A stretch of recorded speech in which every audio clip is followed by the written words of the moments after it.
भगवान श्री गणेश की सुहाग का आशीर्वाद देने वाली कथा। भगवान श्री गणेश की पूजा हर पूजा से पहले की जाती है। महिलाएं खासकर अपने पति की लंबी आयु के लिए भगवान श्री गणेश की पूजा जरूर करती है। ऐसी मान्यता है कि भगवान श्री गणेश की पूजा करने से पति की लंबी आयु होने के साथ साथ ससुराल हमेशा खुशियों से भरा रहता है। वहां कोई भी दुख दरिद्रता कभी नहीं आती है। तो आइए जाने सुहाग की लंबी आयु देने वाले भगवान श्री गणेश की अद्भुत कहानी।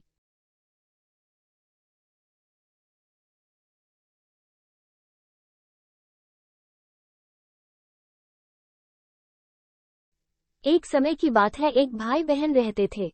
बहन का नियम था कि वो अपने भाई का चेहरा देखे ही खाना खाती थी।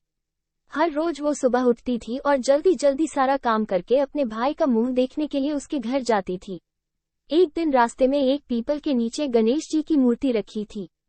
उसने भगवान के सामने हाथ जोड़कर कहा कि मेरे जैसा अमर सुहाग और मेरे जैसा अमर पीहर सबको दीजिए। ये कहकर वो आगे बढ़ जाती थी। जंगल की झाड़ियों के कांटे उसके पैरों में चुभा करते जाते थे।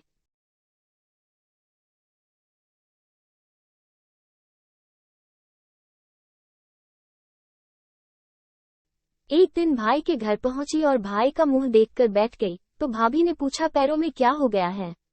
ये सुनकर उसने भाभी को जवाब दिया कि रास्ते में जंगल की झाड़ियों के गिरे हुए कांटे पांव में छुप गए हैं।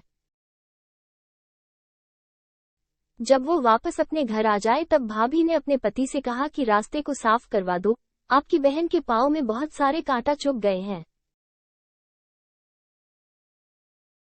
भाई ने तब कुल्हाड़ी लेकर सारी झाड़ियों को काटकर रास्ता साफ कर दिया, जिससे गणेश जी का स्थान भी वहां से हट गया।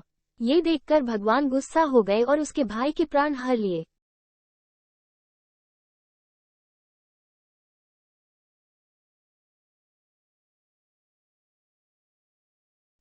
लोग अंतिम संस्कार के लिए जब भाई को ले जा रहे थे, तब उसकी भाभी रोते हुए लोगों से कही, थोड़ी देर रुक जाओ, उसकी बहन आने वाली है। वो अपने भाई का मुंह देखे बिना नहीं रह सकती है, उसका यह नियम है। तब लोगों ने कहा, आज तो देख लेगी पर कल कैसे देखेगी। रोज दिन की तरह बहन अपने भाई का मुंह देखने के लिए जंगल में निकली। तब जंगल में उसने देखा कि सारा रास्ता साफ किया हुआ है।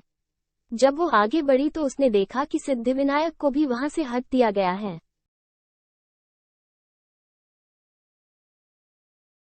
तब उसने जाने से पहले गणेश जी को एक अच्छे स्थान पर रखकर उन्हें स्थान दिया और हाथ जोड़कर बोली, भगवान मेरे जैसा अमर सुहाग और मेरे जैसा अमर पीहर सबको देना, और फिर बोलकर आगे निकल गई।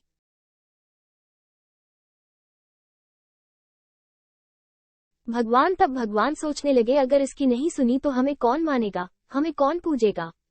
तब सिद्धिविनायक ने उसे आवाज दी, बेटी इस खेजड़ी की 7 पत्तियां लेकर जाओ और उसे कच्चे दूध में घोलकर भाई के ऊपर छींटा मार देना, वो उठकर बैठ जाएगा।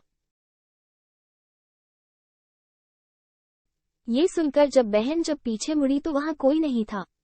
फिर वो ये सोचने लगी कि ठीक है, जैसा सुना वैसा कर लेती हूँ। फिर वो 7 खेजड़ी की पत्तियां लेकर अपने भाई के घर पहुंची। उसने देखा वहां कई लोग बैठे हुए हैं। भाभी बैठी रो रही और भाई की लाश रखी है। तब उसने उस पत्तियों को बताए हुए नियम के तहत भाई के ऊपर इस्तेमाल किया। तब भाई उठकर बैठ गया। भाई बोला, बहन से बोला, मुझे बहुत ही गहरी नींद आ गई थी।